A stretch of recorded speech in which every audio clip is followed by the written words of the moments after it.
But what does this leadership change mean for the Department of Homeland Security? Joining us now to break it all down is political science professor at LeTourneau University, Dr. John Barrett. Dr. Barrett, thanks for joining us. Let's start with your reaction.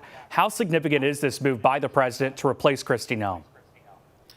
Well, this is largely a change of style, not substance. There's no indication that the president's changed his mind about his immigration policy.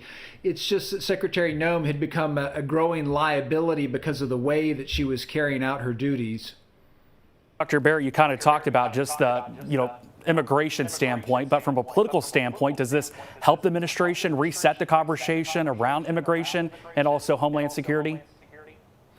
Yes, I think politically it will help the administration because, Secretary Noem was just carrying a lot of baggage. There were these allegations of an affair. There were all these questions of corruption and ad spending. She was very closely associated with the operation in Minneapolis. So there was a lot of political liabilities, and sticking with her just kind of saddled that onto the administration. So this does kind of help reset the optics, reset the conversation. Again, even if the underlying policy hasn't changed. And the president has nominated Senator Markwayne Mullin to replace her. What kind of leadership style might he bring to the department? I think you're going to see a different leadership style.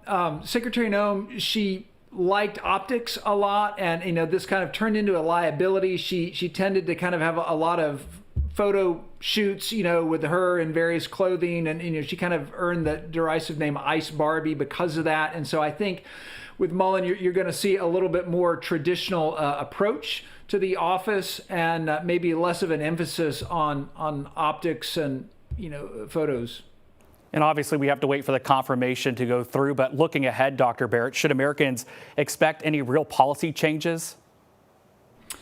I don't expect any immediate policy changes. I think they're wanting to maybe try to tone it down a little because the polling numbers is showing that, the people aren't real happy with the way that Trump has been dealing with immigration.